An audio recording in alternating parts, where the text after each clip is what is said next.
নমস্কাৰ বন্ধুসকল M channel Assamese YouTube চেনেলটোৰ আন এটা গুৰুত্বপূৰ্ণ ভিডিঅ'লৈ আপোনালোক সকলোকে পুনৰবাৰ স্বাগতম।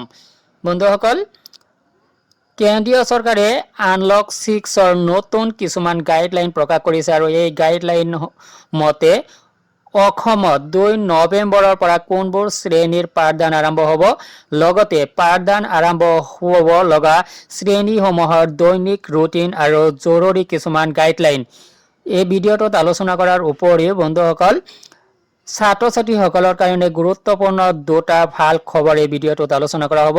বন্ধুসকল আহক প্ৰথমতে আমি জানি লওঁ কেন্দ্ৰীয় চৰকাৰৰ আনলক 6ৰ গাইডলাইনসমূহ। ইয়াতে চাওক unlock 6 What Gov's latest guidelines mean for schools, colleges and educational institutions. Next ahok bondhukol yate saok Unlock 6 guidelines. The Home Ministry in its latest directives for another set of unlocking made no new changes to the existing Unlock 5 guidelines and said they would continue to be implemented in November. A strict lockdown will, however, be observed in containment areas. Next up, বন্ধুসকল guideline সমূহ খুব মনোযোগেৰে চাব। On reopening of schools and other educational institutions, states and UTS have been given an upper hand to decide whether to resume classes or not. বন্ধুসকল ৰাজ্য বা কেন্দ্ৰীয় শাসিত অঞ্চলসমূহলৈ কৰ্তৃত্ব এৰি দিয়া হৈছে স্কুলসমূহ খুলিব নে নুখুলিব। Next, number 2, online learning has been encouraged so avoid the spread of virus. Students have to option of not going to school and continue distance learning. যিসকল ছাত্ৰ ছাত্ৰীয়ে স্কুলত যাব নিবিচাৰে সিহঁতে অনলাইন ক্লাছ কৰি থাকিব আৰু এই অনলাইন ক্লাছৰো সুবিধা সিহঁতে লাভ কৰিব পাৰিব। Next number 3, however, if a student decides to go to school, a written consent of parents or guardians will be mandatory. গাৰ্জেনৰ যেটো প্ৰমাণ পত্ৰ হয় সেই প্ৰমাণ পত্ৰটো এইবাৰৰ ছাত্ৰ ছাত্ৰীসকলৰ কাৰণে মেন্ডেটৰি হ'ব। Next number 4, states and union territories will need to prepare their SOPs in line with the center's Unlock 5 guidelines and in accordance with the ground situation in their respective units. The next 5, higher institutions can reopen only for PhD and PG students in science and technology streams that need experimental or laboratory work. Number 6, attendance will entirely depend on parental consent and cannot be enforced by schools.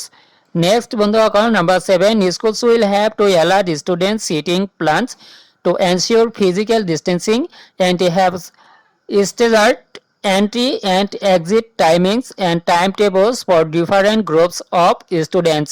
বন্ধুসকল আগাবেলা ভাটিবেলা যিসকল ছাত্ৰ ছাত্ৰীৰ ক্লাছসমূহ হ'ব ইহঁতৰ মাজত এটা distance gap ৰখাৰ কথা ইয়াতে কোৱা হৈছে। Number 8, physical distancing must be maintained at schools and students and teachers must wear face masks at all times. বন্ধুসকল ফিজিক্যাল ডিষ্টেন্সৰ লগে লগে স্কুলত ছাত্ৰ ছাত্ৰীৰ লগতে টিচাৰ ষ্টাফেও কি কৰিব লাগিব, ফেচ মাস্ক পৰিধান কৰি থাকিব লাগিব। Next number 9, schools are mandated to ensure proper cleaning and sanitization for all parts of the schools. Provision for hand wash and this infection seating plan, safe transport plan, staging of timetable and classes, precaution at entry and exit points. তো বন্ধুসকল এইখিনি আছিল আপোনালোকৰ guideline. এই গাইডলাইনসমূহৰ উপৰিও আৰু কিছুমান জৰুৰী গাইডলাইন ইয়াতে আপোনালোকে দেখিব পাইছে। ইয়াতে চাওক মঙ্গলবাৰে আনলক 5ৰ দিন বৃদ্ধি হৈছে। কেন্দ্ৰীয় গৃহ মন্ত্ৰালয়ে জাৰি কৰা নিৰ্দেশনা জনোৱা হৈছে 30 নৱেম্বৰলৈ চলিব এই আনলক 5। 20 ডিসেম্বৰ পৰ্যন্ত কন্টেইনমেন্ট জোনত চলিব লকডাউন। কিন্তু স্কুল কলেজসমূহ কি হ'ব, আগন্তুক এমাহ কিদৰে ছাত্ৰ ছাত্ৰীসকলে লিখা পঢ়া আগুৱাই নিব কি জনাইছে কেন্দ্ৰই। আৰু এমাহ আনলক 5 স্কুল কলেজ খোলাৰ এই সিদ্ধান্তসমূহ জানি লওক। আগন্তুক এমাহ কিদৰে ছাত্ৰ ছাত্ৰীসকলে লিখা পঢ়া আগুৱাই নিব কি জনাইছে কেন্দ্ৰই। গাইডলাইন অনুসৰি স্কুল খোলাৰ ক্ষেত্ৰত নন কণ্টেইনমেণ্ট জোনত স্বাধীনভাৱে সিদ্ধান্ত ল'ব পাৰিব ৰাজ্যসমূহে। অনলাইন আৰু দূৰ শিক্ষাত উৎসাহিত কৰিব লাগিব।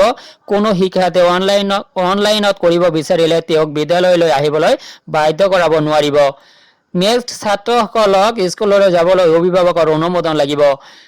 বন্ধুসকল, নেক্সট আপোনালোকক ষ্টুডেণ্টৰ কাৰণে এটা ভাল খবৰ এতিয়া মই দিবলৈ ওলাইছোঁ। ইয়াতে চাওক, পৰিৱৰ্তিত পৰিস্থিতিত শিক্ষাদানৰ পাৰস্পৰিক পদ্ধতিৰ লগত ডিজিটেল মাধ্যমৰ অপৰিহাৰ্যতাৰ প্ৰতি লক্ষ্য ৰাখি অনলাইন যোগে পাঠ গ্ৰহণ কৰিব পৰা স্মাৰ্টফোনৰ দৰে সঁজুলি নথকা দৰিদ্ৰ সীমাৰেখাৰ তলৰ অভিভাৱকসকলক তিনি সঁজুলি প্ৰদানৰ ব্যৱস্থা গ্ৰহণ কৰিবলৈ মুখ্যমন্ত্ৰীয়ে আজি শিক্ষা বিভাগক নিৰ্দেশ দিয়ে।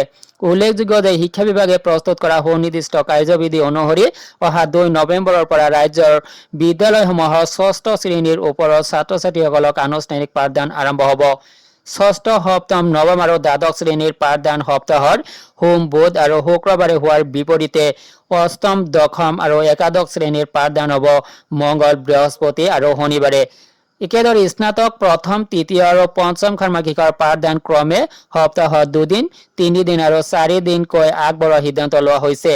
পাঠদান কাৰ্য 2টা ক্ষেপত আগবঢ়োৱা হ'ব আৰু প্ৰতিটো ক্ষেপত সৰ্বোচ্চ 25 গৰাকীহে ছাত্ৰ ছাত্ৰী থাকিব পাৰিব।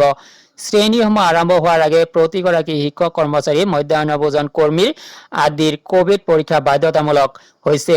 হোষ্টেলসমূহ সদ্যহতে বন্ধ থাকিব। কোভিড বিধি কঠোৰভাৱে মানি স্কুল বাছ চলোৱাৰ নিৰ্দেশ দিয়া হৈছে। এই কাৰ্যবিধি চৰকাৰী আৰু ব্যক্তিগত উভয় শিক্ষানুষ্ঠানৰ বাবে প্ৰযোজ্য হ'ব। ছাত্ৰ ছাত্ৰীৰ মাজত কোভিড সংক্ৰমণৰ দৰে যিকোনো পৰিস্থিতিৰ বাবে জিলা উপায়ুক্তসকলক সজাগ থাকিবলৈ কোৱাৰ লগতে বিভিন্ন টাস্ক ফৰ্চ, জৰুৰীকালীন সেৱা দল আৰু টোল ফ্ৰী নম্বৰ সক্ৰিয় কৰিবলৈ তথা ইয়াৰ বিষয়ে বিজ্ঞাপনযোগে ৰাইজক জনাই থাকিবলৈ মুখ্যমন্ত্ৰীয়ে শিক্ষা আৰু স্বাস্থ্য বিভাগক নিৰ্দেশ দিয়ে। আনহাতে ৰাজ্যৰ বিশ্ববিদ্যালয়সমূহৰ পাঠদান আৰম্ভ কৰাৰ সন্দৰ্ভত কাৰ্যবিধি প্ৰস্তুত কৰাৰ বাবে বিশ্ববিদ্যালয়সমূহৰ উপাচাৰ্যসকলৰ সৈতে শীঘ্ৰে আলোচনাত মিলিত হ'বলৈও মুখ্যমন্ত্ৰীয়ে বিভাগক নিৰ্দেশ দিয়ে। বন্ধুসকল, ভিডিঅ'টোৰ পৰা আপোনালোকে গম পালে যে যিখিনি শ্ৰেণীৰ পাঠদান অৰ্থাৎ 6ষ্ঠৰ পৰা যিখিনি আপাৰ লেভেলৰ পাঠদান আৰম্ভ হোৱাৰ কথা ঘোষণা কৰিছিলে তেনেকুৱাভাৱে 2 নৱেম্বৰৰ পৰা পাঠদান আৰম্ভ হ'ব। ইয়াত কোনো সন্দেহ নাই। বন্ধুসকল, কিন্তু কণ্টেইনমেণ্ট জোনত এই পাঠদান নচলিব আৰু পাঠদান বন্ধ থাকিব কণ্টেইনমেণ্ট জোনত বা 6ষ্ঠ শ্ৰেণীৰ তলৰ শ্ৰেণীসমূহৰ পাঠদানো সদ্যহতে বন্ধ থাকিব। বন্ধুসকল, ভিডিঅ'টো সংক্ৰান্তত আপোনালোকৰ কোনো মতামত থাকিলে অনুগ্ৰহ কৰি কমেণ্ট কৰি জনাব। আজিলৈ এৰিছোঁ, ধন্যবাদ।